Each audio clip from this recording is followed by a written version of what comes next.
Hello friends, master പീസിന്റെ മറ്റൊരു വീഡിയോയിലേക്ക് നിങ്ങൾക്ക് എല്ലാവർക്കും സ്വാഗതം. ഞാനിത് അവിടെ ഒരു ഗിയർലെസ് സ്കൂട്ടിയുടെ അടുത്താണ് നിൽക്കുന്നത്. ഇത് വെച്ചിട്ട് നമുക്കൊരു 3 ടിപ്സാണ് ഇത് ഉപയോഗിക്കുന്നവർക്ക് വളരെയധികം ഉപകാരപ്രദമാവുന്ന 3 ടിപ്സുകൾ എന്തെല്ലാം എന്നുള്ളത് നോക്കാം.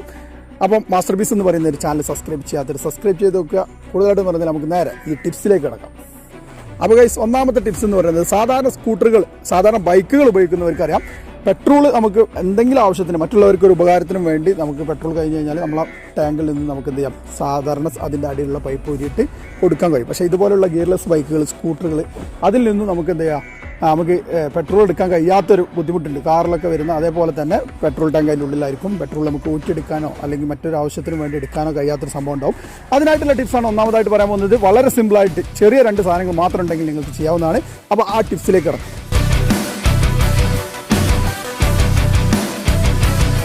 അപ്പോൾ ഗൈസ്, നമ്മൾ ഒന്നാമത്തെ ടിപ്സിലേക്ക് കിടക്കാൻ പോവുകയാണ്. ഇതാണ് സംഭവം. പെട്രോൾ ടാങ്ക് ഇവിടെയാണ് പെട്രോളിൻ്റെ ഇത് കിടക്കുന്നത്. ഇതിൽ നിന്ന് നമ്മൾ ഇതിലേക്ക് ഊറ്റിയെടുക്കാൻ പോവുകയാണ്. അതിനായിട്ട് ഞാനിവിടെ എടുത്തിരിക്കുന്ന സംഭവങ്ങൾ എന്ന് പറയുന്നത്, ഒന്നാമതായിട്ട് ഇതേപോലെയുള്ള പൈപ്പ് നമുക്കറിയാം. ഇതേപോലെയുള്ള വാട്ടർ ലെവൽ പൈപ്പുകൾ വാങ്ങോട്ട് 10 രൂപയാണ് ഒരു മീറ്ററിനായിട്ട് വരുന്നത്. ഇത് ഞാനിവിടെ 2-3 മീറ്റർ എടുത്തിട്ടുണ്ട്. 3 മീറ്ററോളം ഉണ്ട്. അതുപോലെ തന്നെ സാധാരണ നമ്മൾ വലിച്ചെറിയുന്ന ഇതേപോലെയുള്ള ബോട്ടിൽ, അല്ലെങ്കിൽ ഇതേപോലെയുള്ള സാധനത്തിൻ്റെ ബോട്ടിലോ ഇതേപോലെ ഏതെങ്കിലും ഒരു ബോട്ടിൽ എടുക്കുക. അതിനുശേഷം നമ്മളിതിൻ്റെ അടപ്പിൻ്റെ ഇവിടെ ഒരു ഹോൾ ഇട്ട് കൊടുത്തിട്ടുണ്ട്. ഉരുക്കിയിട്ട് ഒരു ഹോൾ ഇട്ട് കൊടുത്തിരിക്കുകയാണ്. അത് കറക്റ്റായിട്ട് ഇതേപോലെ ഇതിൻ്റെ ഉള്ളിലേക്ക് ഈ ഒരു ടൈറ്റിൽ തന്നെ കൊള്ളാം കേട്ടോ. ഇതേപോലെ കറക്റ്റായിട്ട് ടൈറ്റിൽ കൊണ്ടിട്ടുണ്ട്. അതിനുശേഷം നമ്മൾ എന്ത് ചെയ്യും, ഈ ഒരു ബോട്ടിലേക്ക് ഇത് ഇറക്കി കൊടുക്കുന്നു കേട്ടോ. ഓക്കെ, ഈ ഒരു രൂപത്തിലാക്കി എടുത്തിട്ടുണ്ട്.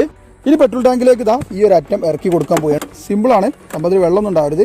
ഇതിലേക്ക് ഇറക്കി കൊടുത്തു.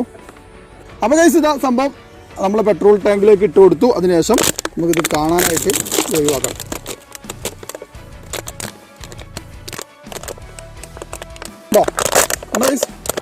ഇതിലേക്ക് വരുന്നുണ്ടോ? ഈ ടാങ്കിൻ്റെ മുകളിലേക്ക് ഇത് പൊക്കി പിടിക്കരുത്. താഴേക്ക് താത്തി പിടിച്ചു കഴിഞ്ഞാൽ തന്നെ വരുന്നതാണ്. അപ്പോൾ ഗൈസ് ഉണ്ടോ, വളരെ സിമ്പിളായിട്ട് തന്നെ പെട്രോൾ വരുന്നത് കാണാം. കണ്ട ഗൈസ്, പെട്രോൾ ഇതിലേക്ക് ഇറങ്ങി ഇങ്ങനെ വരുന്നുണ്ട്. സിമ്പിളായിട്ട് തന്നെ നമുക്ക് എടുക്കാം. വായിട്ട് വലിച്ചിട്ട് വായിലേക്ക് പെട്രോൾ കയറ്റേണ്ട ആവശ്യമില്ല. സിമ്പിളായിട്ട് തന്നെ ഇതേപോലെ നമുക്ക് ഈ ഒരു ട്രിക്ക് ഉപയോഗിച്ചിട്ട് പെട്രോൾ എടുക്കാവുന്നതാണ്. എന്തെങ്കിലും അത്യാവശ്യത്തിന് മറ്റുള്ള ഒരാളെ ഹെൽപ്പ് ചെയ്യുക, പെട്രോൾ കഴിഞ്ഞ് കുടുങ്ങിയ ഒരാളെ ഹെൽപ്പ് ചെയ്യാനൊക്കെ ആണെങ്കിൽ ഇതേപോലെ ഒരു പൈപ്പ്, ഒരു ബോട്ടിലും ഉണ്ടെങ്കിൽ നമുക്ക് എടുക്കാവുന്നതാണ്. പെട്രോൾ ഇങ്ങനെ വന്നുകൊണ്ടിരിക്കുകയാണ്. അങ്ങനെ പെട്രോൾ ഏകദേശം ഫില്ലായിട്ടുണ്ട്. ഇനി നമുക്ക് അതിൽ നിന്ന് ഒഴിവാക്കാം. അപ്പോൾ ഗൈസ്, നിങ്ങൾ കണ്ടു കാണും ഒന്നാമത്തെ ടിപ്സ് എങ്ങനെ ഉണ്ടായിരുന്നു. പിന്നെ മറ്റൊരു കാര്യം എന്ന് വെച്ചാൽ, ഈ ഒരു മീൻ വളർത്തുന്ന ആളുകൾ മീൻ കുണ്ടിൽ നിന്നൊക്കെ വെള്ളം ഒഴിവാക്കാൻ വേണ്ടി വളരെയധികം റിസ്ക് ഒക്കെ എടുക്കാറുണ്ട്. ചിലപ്പോൾ ചില അക്വേറിയങ്ങളിലൊക്കെ റിസ്ക് ആയിരിക്കും വെള്ളം മാറ്റാനൊക്കെ ആയിട്ട്. അവർക്കൊക്കെ ഉപയോഗിക്കാൻ പറ്റും. സിമ്പിളായിട്ട് തന്നെ ഇതേപോലെ ബോട്ടിലേക്കോ അല്ലെങ്കിൽ വലിയൊരു കുപ്പിയിലേക്കൊക്കെ മാറ്റാവുന്നതാണ്.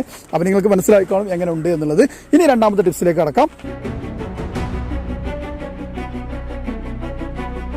അപ്പോൾ ഗൈസ്, രണ്ടാമത്തെ ടിപ്സ് എന്ന് വെച്ചാൽ, ഇതേപോലെ സ്കൂട്ടറുകൾ നമ്മൾ ഈ സൈഡ് സ്റ്റാൻഡ് ഇട്ടിട്ട് സാധാരണ നോക്കും. പക്ഷേ ഒരു സെൻറ്റർ സ്റ്റാൻഡ് ഇടേണ്ട ഒരു ആവശ്യം വരുന്ന സമയത്ത് നമുക്ക് സെൻറ്റർ സ്റ്റാൻഡ് ഇടാൻ വേണ്ടിയുള്ള ബുദ്ധിമുട്ടാണ്. അതിനുള്ളൊരു ചെറിയ ടിപ്സാണ് പറയാൻ പോകുന്നത്. സാധാരണ ഇവിടെ പ്രസ് ചെയ്ത് സെൻറ്റർ സ്റ്റാൻഡ് പ്രസ് ചെയ്തതിന് ശേഷം ഹാൻഡിൽ പിടിച്ചിട്ട് ഇങ്ങനെ വലിക്കും.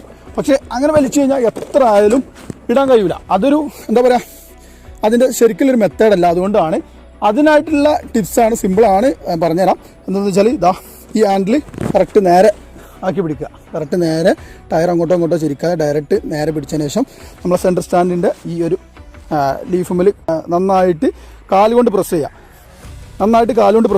പിന്നെ അതിനുശേഷം ഇവിടെ ഒരു പിടുത്തം പിടിച്ചാൽ ഉഷാറായി, പിടിച്ചിട്ടില്ലെങ്കിൽ കയറുന്നതാണ്. അപ്പോൾ നമ്മൾ കാലിലാണ് സെൻറ്റർ സ്റ്റാൻഡ് ഉണ്ട്. കാലുകൊണ്ട് നന്നായിട്ട് പ്രസ് ചെയ്താൽ കഴിഞ്ഞാൽ തന്നെ ഓട്ടോമാറ്റിക് പോകും. ഞാൻ കാണിച്ചു തരാം. ഇതുണ്ടോ, ഇത്രേ ഉള്ളൂ സംഭവം. ഞാൻ അവിടെ ഒന്നും പിടിച്ചിട്ടില്ല, സിമ്പിളായിട്ട് സെൻറ്റർ സ്റ്റാൻഡായി. അത്രേ സംഭവം ഉള്ളൂ. ഒരു പ്രാവശ്യം കൂടി കാണിച്ചു തരാം. ഇവിടെ പിടിച്ചു കഴിഞ്ഞാൽ സിമ്പിളായിട്ട് ആക്കാം. പക്ഷെ അതിൻ്റെ ആവശ്യമില്ല എന്നാണ് ഞാൻ പറഞ്ഞുകൊണ്ടിരുന്നത് കേട്ടോ. ഇവിടെ പ്രസ് ചെയ്തതിനു ശേഷം ഇത്രേ ഉള്ളൂ. അപ്പോൾ രണ്ടാമത്തെ ടിപ്സ് ഇതാണ്. വളരെ സിമ്പിളായിട്ടുള്ള ടിപ്സാണ്. ഇനി മൂന്നാമത്തേലേക്ക് കിടക്കാം. എല്ലാവരും ഇതേപോലെയുള്ള ഗിയർലെസ് ബൈക്കിലായിരിക്കും അല്ലെങ്കിൽ സ്കൂട്ടറിലായിരിക്കും വണ്ടി പഠിക്കുന്നത്. അപ്പോൾ ആ ഒരു സമയത്ത് പഠിക്കുന്ന ആളുകൾക്കുള്ള ടിപ്സ് ആട്ടോ. കാരണം സ്പീഡ് കൂടിപ്പോയി അപകടം പറ്റുക അങ്ങനത്തെ പ്രശ്നങ്ങളൊന്നും ഇല്ലാതിരിക്കാൻ വേണ്ടിയാണ്. അതൊരു ആക്സിലേറ്ററിലുള്ള ചെറിയൊരു അഡ്ജസ്റ്റ്മെൻ്റ് ആണ്. അത് എങ്ങനെയാണെന്നുള്ളത് നോക്കാം. അപ്പോൾ ആദ്യം തന്നെ നമുക്ക് ഇതേപോലെ 2 ഐറ്റംസ് വേണം. ഒരു ക്ലാമ്പാണ് വേണ്ടത്, പൈപ്പിനൊക്കെ കൊടുക്കുന്ന 1/4 2 വരുന്ന ഒരു ക്ലാമ്പ് വേണം. അതുപോലെ തന്നെ 3 ഇഞ്ചിൻ്റെ സൈക്കിൾ സ്ക്രൂ വേണം. അതുപോലെ തന്നെ അതിൻ്റെ 2 നെട്ടും 2 വാസറും വേണം. ഇത്രയും സാധനങ്ങൾ നമുക്ക് ആവശ്യമുള്ളൂ. അതിനുശേഷം നമ്മൾ ആദ്യം തന്നെ ഈ ഒരു ക്ലാമ്പിൻ്റെ ഈ ഒരു ഭാഗത്തായിട്ട് നമുക്കൊരു ഹോൾ ഇട്ട് കൊടുക്കാം. ആ സ്ക്രൂ കൊള്ളാനായിട്ടുള്ള ഒരു ഹോളാണ്. എന്നിട്ട് ഇതേപോലെ ഉള്ളിൽ നിന്നും ഇതേപോലെ തന്നെ നമുക്കതിൻ്റെ ഉള്ളിൽ കൂടി ഇട്ട് കൊടുത്തതിന് ശേഷം നെട്ടിട്ട് കൊടുക്കുക. എന്നതിന് ശേഷം ബാക്കിയുള്ളവ നമുക്ക് ബൈക്കിൻ്റെ ഹാൻഡിലിൽ ഫിറ്റ് ചെയ്യാം. ഇനി നമ്മൾ ചെയ്യാൻ പോകുന്നത് സ്കൂട്ടറിൻ്റെ ഈ ഒരു ആക്സിലേറ്ററിൽ ഇത് ഫിറ്റ് ചെയ്യാൻ പോവുകയാണ്. ഇതേപോലെ ക്ലാമ്പ് ഇതിൻ്റെ ഉള്ളിലേക്ക് ഇട്ട് കൊടുത്തു. അതിനുശേഷം ഫുള്ളായിട്ട് മുഴുവനായിട്ട് ടൈറ്റ് ചെയ്യേണ്ട, ഒരു മീഡിയം ടൈറ്റിൽ വെക്കുക. അതിനുശേഷം നമ്മൾ ചെയ്യേണ്ടത് ഈ ഒരു ബ്രേക്ക് പാഡിൻ്റെ ഈ ഒരു താഴെ ഭാഗത്താണ് ഈ ഒരു സൈക്കിൾ സ്ക്രൂ വന്ന് നിൽക്കേണ്ടത് കേട്ടോ. ഇവിടെ നമ്മൾ ചെയ്യാൻ പോകുന്നത് എന്താണെന്ന് വെച്ചാൽ, സാധാരണ നമ്മൾ ഇതേപോലെ സ്കൂട്ടറൊക്കെ പഠിക്കുമ്പോൾ ആക്സിലേറ്റർ കൂടി പോയിട്ട് അപകടങ്ങളൊക്കെ സംഭവിക്കാൻ സാധ്യതയുണ്ട്. അതുകൊണ്ട് തന്നെ പേടിച്ചിട്ട് ചിലർ ആക്സിലേറ്റർ കൂടുതലായിട്ട് മുറുക്കി പിടിക്കുന്നതൊക്കെ ഒരു പ്രശ്നം ഉണ്ടാവും. അങ്ങനത്തെ ഒരു അവസ്ഥയ്ക്കും വേണ്ടിയുള്ള ഒരു ടിപ്സാണ്. എന്താണെന്ന് വെച്ചാൽ, ഈ ഒരു ആക്സിലേറ്റർ നമ്മൾ ഒരു 20% അല്ലെങ്കിൽ ഒരു 30% മാത്രം ഇത് കറങ്ങുന്ന രീതിയിൽ ആക്കി വെക്കുകയാണ് ചെയ്യുന്നത്. അതിനായിട്ട് ഈ ഒരു ആക്സിലേറ്റർ കുറച്ചൊന്ന് കറക്കി വെക്കുക. നമുക്ക് എവിടെ ഏറ്റവും ആവശ്യമുണ്ട് അതുവരെ കറക്കുക. ഒരു 20% നമ്മൾ കറക്കി കൊടുത്തു. അതിനുശേഷം ഈ ഒരു സൈക്കിൾ സ്ക്രൂ ഈ ഒരു ബ്രേക്കിൻ്റെ പാഡിൽ തട്ടുന്ന രീതിയിൽ വെച്ചതിന് ശേഷം നന്നായിട്ട് ടൈറ്റാക്കി കൊടുക്കട്ടെ. ഈ ക്ലാമ്പ് നന്നായിട്ട് ടൈറ്റാക്കി കൊടുക്കുക. അപ്പോൾ ആക്സിലേറ്റർ തിരിച്ചു കഴിഞ്ഞാൽ അവിടെ വരെ വരികയുള്ളൂ, അവിടെ നിന്ന് അങ്ങോട്ട് കറങ്ങുന്നതല്ല. അപ്പോൾ നമുക്ക് അപകടം വരുന്ന സമയത്ത്, അപകടം എന്നല്ല, നമ്മുടെ അടുത്ത് വണ്ടി ഈ പഠിക്കുന്ന സമയത്ത് ചെയ്യുന്ന സമയത്തൊക്കെ ആക്സിലേറ്റർ കൂടുതലായിട്ട് മുറുകിയിട്ടുള്ള പ്രശ്നം വരില്ല. അതുപോലെ തന്നെ പേടിച്ചിട്ടൊക്കെയാണ് ഇങ്ങനത്തെ സംഭവങ്ങൾ ഉണ്ടാവാറുള്ളത്. അതുകൊണ്ട് ആ ഒരു സമയത്ത് മാക്സിമം ഒരു 20 സ്പീഡ് വരെയൊക്കെ മാക്സിമം പോവുകയുള്ളൂ. അതാണ് ഈ ഒരു ടിപ്സിൻ്റെ ഉദ്ദേശം. ഇതിന് മുമ്പ് നമ്മൾ ഒരു പ്രാവശ്യം നമ്മുടെ ചാനലിൽ തന്നെ ചെയ്തിട്ടുണ്ടായിരുന്നു.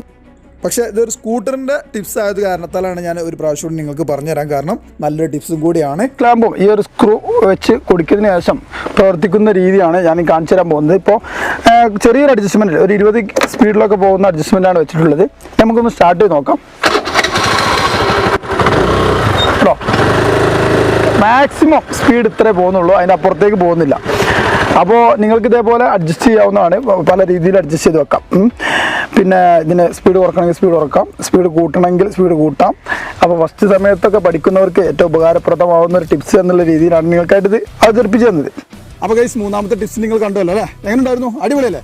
സിമ്പിളായിട്ട് തന്നെ ചെയ്യാം. അപ്പോൾ 3 ടിപ്സുകൾ നിങ്ങൾക്ക് ഇഷ്ടപ്പെട്ട് കാണുമെന്ന് വിചാരിക്കുന്നുണ്ട്. എങ്ങനെ ഉണ്ടായിരുന്നു എന്നുള്ളതൊക്കെ കമൻറ്റ് ചെയ്യുക. അതുപോലെ ഞങ്ങളുടെ മാസ്റ്റർ പീസ് എന്ന് പറയുന്ന ഒരു ചാനൽ സബ്സ്ക്രൈബ് ചെയ്യുക. അതിൽ സബ്സ്ക്രൈബ് ചെയ്തുക. ഇത് ഏതെങ്കിലും ഒരു ടിപ്സ് നിങ്ങൾക്ക് ഉപകാരപ്രദമായി എന്ന് തോന്നിയിട്ടുണ്ടെങ്കിൽ എന്തായാലും ഷെയർ ചെയ്യണം കേട്ടോ.